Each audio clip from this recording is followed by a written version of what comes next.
होकर मायूस ना उखाड़ो ये पौधे, धूप भी यहाँ बरसी है तो बारिश भी यहीं होगी। तो दोस्तों, वैकेंसियाँ पेंडिंग है, कोरोना के कारण रुकी हुई है। मनोबल बना करके रखें।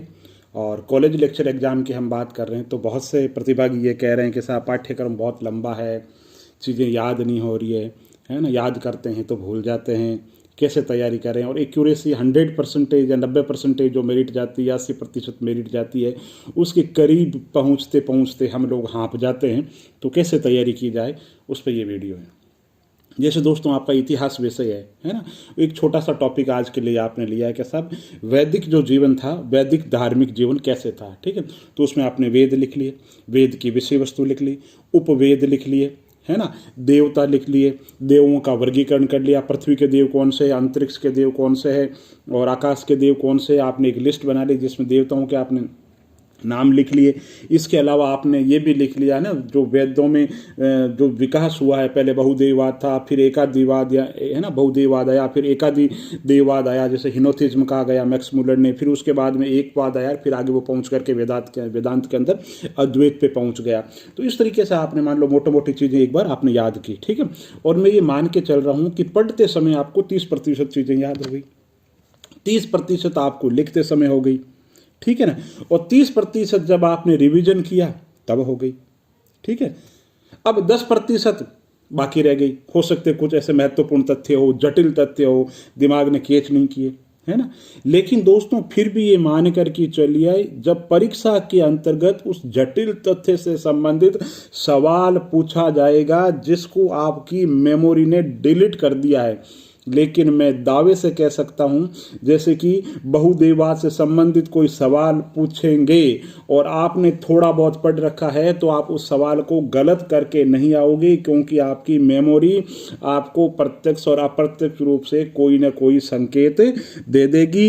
इसलिए पढ़ो, पहले उसको लिखो, फिर उसके नोट्स बनाओ, फिर थोड़े से टाइम बाद उसका रिवीजन कर लो। 1% भी चिंता की बात नहीं है। और आपको जो लग रहा है कि साहब पाठ्यक्रम याद नहीं हो रहा, तो एक कोई शायर है, वो कहते हैं कि स्वर्णकार ने दियो सोनो जब आग में डाल, कांप उठियो भयो देख कर परीक्षा काल।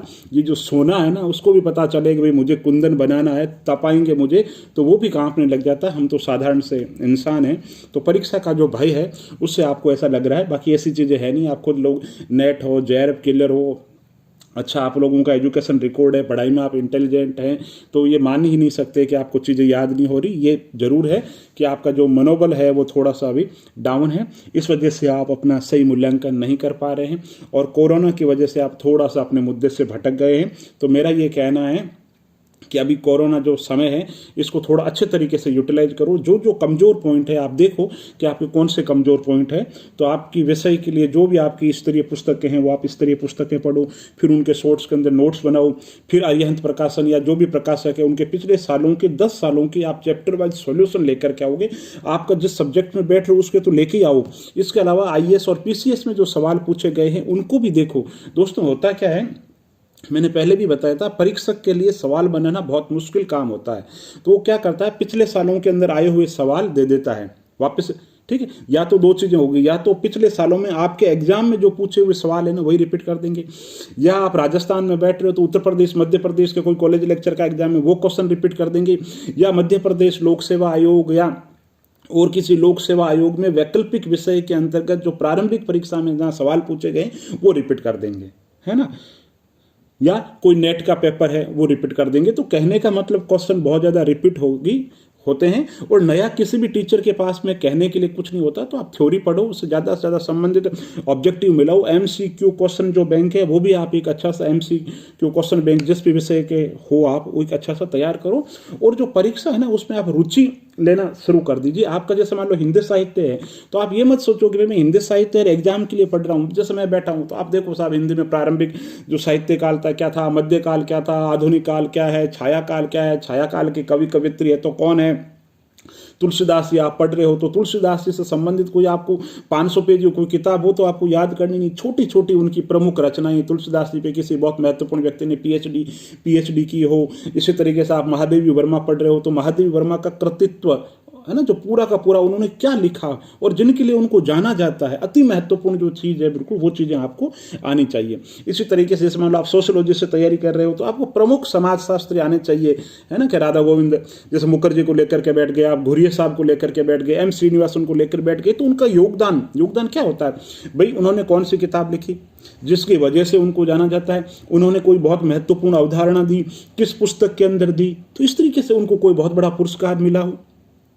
है ना। इसी तरीके से आप मान लो पॉलिटिकल साइंस के तो राजनीति शास्त्र पढ़ रहे, तो राजनीति शास्त्र में आप पढ़ो यूएनओ क्या है, अंतर्राष्ट्रीय राजनीति क्या है, अंतर्राष्ट्रीय राजनीति के अंदर ट्रेंड क्या है। एक छोटा सा टॉपिक है जैसे अंतर्राष्ट्रीय राजनीति सार के, तो भाई कब स्थापना की गई, कौन कौन से मेंबर है, वहाँ की उन देशों की कौन कौन सी मुद्राएं हैं, क्या आपस के अंदर संघर्ष है। इस तरीके से रुचि से विकसित करो, बोझ मान करके मत करो, है ना। एक जब आपको बहुत सारी चीजें आ जाएगी तो परीक्षा में आधे सवाल तो आपके निराकरण पद्धति से भी हो जाएंगे। कैसे कि जैसे आपको कॉन्फिडेंस आ जाएगा कि साहब शीत युद्ध जो शब्द है ये इस व्यक्ति ने, ये शीत युद्ध शब्द इस व्यक्ति ने गढ़ा। अब 3 कथन आएंगे तो वो एक जो सवाल आ रहा है ना और 2 कथन नहीं भी आ रहे हैं, तो बहुत बार ऐसा होता है कि कुछ जो ज्ञान है उसके आधार पे आपका पूरा का पूरा सवाल ही सही हो जाता है, जैसे जोड़ी सुमेल करो के अंदर, कथन कारण के अंदर। इसलिए आप तो जो भी पढ़ रहे हैं निष्काम भाव से अपना पढ़ते रहें। मेरे एक मित्र है सोहन जी, हिंदी साहित्य में असिस्टेंट प्रोफेसर है, तो अभी बीच में मिले थे, तो मैंने कहा भाई आप तो आरएस की तैयारी कर रहे थे, आरएस में एलाइड में आपका सिलेक्शन हुआ था, फिर ये हिंदी साहित्य में प्रोफेसर कैसे बन गए।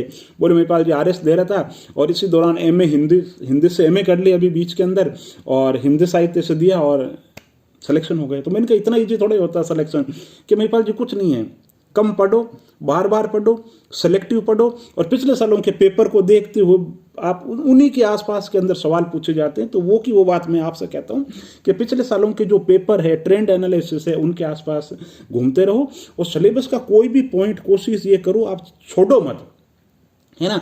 जैसे कि कभी क्या होता है, आप जैसे आप इतिहास की तैयारी कर रहे हैं, आपको लग रहा है द एंड ऑफ हिस्ट्री है ना, या द एंड ऑफ सिविलाइजेशन, ये तो टफ टॉपिक है ना। जबकि जाति पूछ लेते हैं भाई द एंड ऑफ हिस्ट्री किताब किसने लिखी, बिल्कुल बस जाती है आपका पहले सवाल, या द एंड ऑफ हिस्ट्री किताब किस वर्ष में प्रकाशित हुई, आपने पहला सवाल पढ़ा, पहला ही तथ्य वहां जाकर के मिल गए।